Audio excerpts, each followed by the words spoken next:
जबकि वहाँ पे तो शायद वो वॉशरूम वॉश कर रहे होते हैं, कुछ भी ऐसा काम कर रहे होते हैं, लेकिन यहाँ पे बस कॉटन का सूट पहन कॉटन का सूट पा के 5000 का नोट पाया हम बाहरों हैं। अस्सलाम वालेकुम, कैसे हैं आप सब। मैं हूं जहांज़ेब पाकिस्तानी। कॉटन का सूट पहनते हैं, 5000 रुपए जेब में डाल के घूमते हैं और कहते हैं मैं बाहर होता हूं। इस तरह के मुकालमे आजकल टीवी प्रोग्राम पे चल रहे हैं। ये खैर एक सोची समझी साजिश के तौर पे ओवरसीज पाकिस्तानी को टारगेट किया जा रहा है।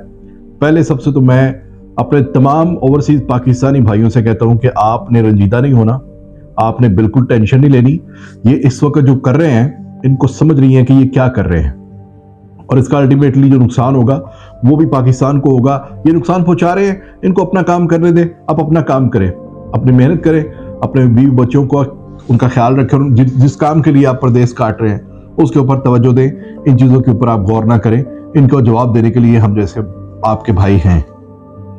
अब पहली बात तो ये, इन खातून से बंदा पूछे कि इन्होंने जब होश संभाली, जब पैदा हुई थी तब से लेकर आज तक इन्होंने पाकिस्तान में पानी का गिलास भी शायद किसी को ना दिया हो, मेहनत करने के नाम पे। ये बाप की कमाइयों पे अय्याशी करने वाले एलीट क्लास के पाकिस्तानी कि जिनको जो सोने का चम्मच लेके मुंह में पैदा होते हैं और इनको जिंदगी में कभी पैसा कमाने के लिए तगोदो नहीं करनी पड़ती। इनको एहसास नहीं है, ना पाकिस्तान में मेहनत कर सकते, ना बाहर जाकर मेहनत कर सकते हैं। दूसरी बात ये कि ये एक मरासी जो जिसने ये बात की कि जनाब 5000 रुपए जेब में डाल के नोट, इसका चंद सिर्फ एक हंसाने के लिए जो वहां पर दूसरे बंदे बैठे हुए थे, जो बजाय इसके कि उसके ऊपर उस वक्त लान तान करते कि तुम क्या बकवास कर रहे हो हमारे परदेशियों के बारे में, तुम उल्टा हंस रहे हो उसकी बात के ऊपर, तो उसने चंद एक अपने चुटकुला वो करने के लिए जनाब उसने ये बात भी कर दी। तू खामोश रह जाता है यार थोड़ी देर के लिए। ये पाकिस्तानी बाहर जो बैठकर तुम्हारा प्रोग्राम देखते थे, वो तुम्हें बड़ा पसंद करते थे कि तुम बड़ा चंगा मरासी है, वो आज के बाद क्या होगा कि तुमसे नफरत करेंगे। ये 1 करोड़ 1.25 करोड़ हो चले हैं, क्योंकि हमारे जो अदादो शुमार है कि 90-95 लाख पाकिस्तानी ओवरसीज हैं, वो अब ज्यादा हो गए। पिछले 1 साल में 18 लाख तो वैसे चले गए, और कुछ ऐसे भी हैं जो रजिस्टर्ड नहीं है, जो डंकी लगा के जाते हैं। तो खैर, ये जो 1.25 करोड़ लोगों की आपने एकदम बैठकर अपना दुश्मन बना लिया उनको, कि आज वो आपसे नफरत करना शुरू कर दिया उन्होंने। और कुछ जुमले मेरी समझ से बाहर है, मैं जरा थोड़ा आपके सामने भी रखना चाहूंगा। एक जुमला मेरी नजर से गुजरा, एक साहबा हैं, उन्होंने लिखा, मैं शायद यहाँ पर स्क्रीनशॉट आपको दूंगा। उन्होंने लिखा कि जनाब ये मुल्क दुश्मन है, यहाँ से भागने के चक्कर में जो है वो यूनान गए और वहां पे रास्ते में जहाँ बाक हो गए। अंदाजा करें हम किस दौर से गुजर रहे हैं कि आप सिर्फ अपनी एक सियासी वाबस्तगी की वजह से अपने ही उन बहन भाइयों को, कि जो अपने माँ बाप को, अपने बच्चों को, अपने बहन भाइयों को, अपने उस गली मोहल्ले को जहां वो पैदा होते हैं, जहां वो घूमते फिरते हैं, उन गलियों को छोड़कर जाते हैं प्रदेश में, क्योंकि आपकी वजह से यहाँ अपॉर्चुनिटीज नहीं है पाकिस्तान में। और आज आप उनको, उनकी मौत के ऊपर भी आपको अफसोस नहीं हुआ, बल्कि आप कह रहे हो कि चंगा आया, और वो हंस रही है आगे लिटरली। अगर मेरे पास स्क्रीनशॉट हुआ मैं आपको यहाँ पर अटैच करके दूंगा। अच्छा, दूसरा ये कि जनाब वापस वही आता हूं, परदेसी। आप जानते क्या परदेसी के बारे में?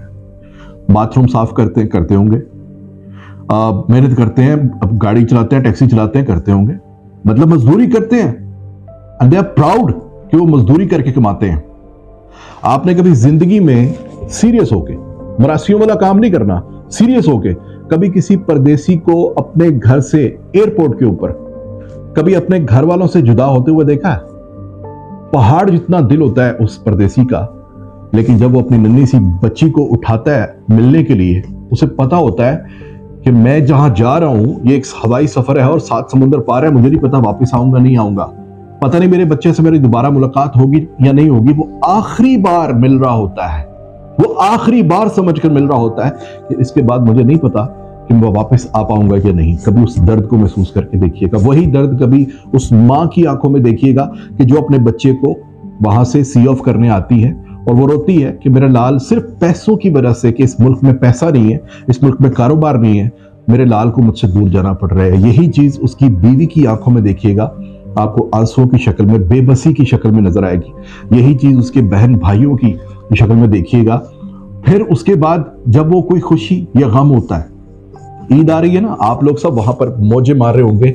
मेरे 90% परदेसी भाई जो बेचारे नहीं जा सकते, या उनके सामने यही 2 सूरतें होती है कि या वो पैसे भेज दे घर पे कि कुर्बानी कर ले और मजे से ईद गुजार लें या फिर हम खुद पाकिस्तान चले जाएं, तो वो ज्यादातर यही चुनते हैं मैं पैसे भेज देता हूं, आप लोग वहां पे ईद कर लो, हमारी खैर है। और वो क्या करते हैं, ईद वाले दिन सिर्फ ईद की नमाज पढ़ के आके पुराने कपड़े पहन के सारा दिन सोए रहते हैं, ना बाहर निकल सकते हैं क्योंकि सख्त गर्मी होती है यहाँ प्रदेश में। गल्फ की बात कर रहा हूं मैं। और यहाँ पर उन्होंने जाना भी कहाँ होता है, लोगों के साथ अगर कभी मिलना भी होता है तो वो ईद के दिन शाम को कभी किसी के साथ हो सकता है कि मुलाकात हो जाए, वरना वो ईद अपने घर वालों के साथ फोन पे रह के वो ईद मना रहे होते। इन दुखों और तकालीफ की कीमत कोई नहीं है। आप लोगों ने जो आज ये बकवास की है ओवरसीज पाकिस्तानियों के बारे में, आप लोगों को शर्म से डूब मरना चाहिए। ये जो आपने, और फिर कुछ तो मेरे पटवारी भाई जो हैं वो इस तरह के भी हैं। मैंने एक कमेंट देखा, मैंने जवाब देना चाहा लेकिन मैं जवाब दिया नहीं। उसने लिखा कि कौन सा एहसान करते हैं ये ओवरसीज पाकिस्तानी, पैसा पाकिस्तान भेज के ये हमेशा कहते रहते हैं कि हम पैसे भेजना बंद कर देंगे।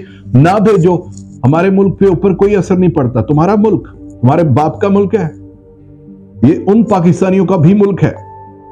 और रही बात दूसरी, तुम पहले जाके ना कहीं सीख के आओ, कहीं से पूछ कर आओ, इंफॉर्मेशन लेकर आओ कि अगर पाकिस्तान में ज़र मुबादला नहीं भेजेंगे, अगर वो पाकिस्तानी बैंक में पैसा नहीं भेजते तो क्या कोई असर पड़ता है? मेरे लाल, मेरे पुत्र जो पैसे बाहर से पाकिस्तानी भेजते हैं ना, जो 30 अरब डॉलर तक भी सालाना एक रेशियो के मुताबिक गए पाकिस्तानियों ने पैसे भेजे हैं। 1 अरब डॉलर के लिए तिगनी का नाच नचाता IMF, और 30 अरब डॉलर पाकिस्तानियों ने भेजा। ठीक है, वो पैसा जब जाता है ना तो वो पाकिस्तान के बैंक सिस्टम में वो उसका जो है ना वो क्रेडिट होता है, और उसकी वजह से फिर पाकिस्तान की स्टॉक एक्सचेंज ऊपर जाती है, जिसको आप कहते हो कि मुल्क में खुशहाली आ रही है। वो भले पाकिस्तानी अपने फैमिलीज को पैसे भेजते हैं, लेकिन उसका असर होता है पाकिस्तान की इकोनॉमी के ऊपर। कभी जाके पहले इन चीजों को पढ़ो, फिर आगे कमेंट करना। मतलब ये दिमाग का लेवल चेक करें जरा, इस तरह का लेवल है। एक और बात ये है, परदेसी जो है ना, ये किसी की मिरास नहीं है। ना तो मैं अपने खानदानी तौर पर परदेसी हूं, ना जितने मेरे 1.25 करोड़ 1 करोड़ पाकिस्तानी हैं वो कोई विरासत में उनको परदेसी होना जो है ना मिला है। नहीं, ये हालात पैदा करते हैं। जिन्होंने कस्में खाई हुई थी ना कि हमने कभी बाहर नहीं जाना, हमने अपनी औलादों को यही रखना है, हमने कारोबार यही पर रखना है, मकान बेच बेच के लोग पैसा दे के तो यूरोप जा रहे हैं पाकिस्तान से। ये आजकल की मैं खबरें आपको बता रहा हूं क्योंकि मैं सोशल मीडिया चलाता हूं और मुझे पता है, मैं कमेंट्स रीड कर रहा हूं आप लोग। और फिर ये जो इस तरह की सियासी, तो चले एक और चीज हो गई, मुल्क में कारोबारी तौर पर अपाहिज कर दिया गया सिस्टम को। कोई शख्स नया कारोबार करने का सोच नहीं सकता। और मजदूर के अड्डे पे चले जाओ तो 20 मजदूर वहां पर होते हैं और 10 की जरूरत होती है, 10 खाली चले जाते हैं। ये पाकिस्तान के हालात हैं। ये वो हालात हैं कि जिसकी वजह से वो 400 पाकिस्तानी ये सोचकर उस कश्ती पर सवार हो गए होंगे कि या जिंदगी है या मौत है, दोनों में से एक मिल जाए। ये जो जिंदगी है ये मौत से बदतर है इस वक्त। मैं कोई उनकी तरफदारी नहीं कर रहा हूं कि उन्होंने बिल्कुल ठीक किया, लेकिन हमने उनको मजबूर किया। उनके पास अब ये तो उनके पास था नहीं कि वो 30, 40, 50 लाख रुपए देकर कोई अपॉर्चुनिटी क्रिएट करते और लीगल तरीके से ट्रैवल करते, तो उनके पास दूसरा हल यही होगा। तो वो दिया किसने? इसी मुल्क ने दिया उनको, इसी मुआशरे ने दिया कि जो उनके ऊपर अफसोस करने की बजाय उल्टा उन्हीं के ऊपर बातें कर रहे हैं।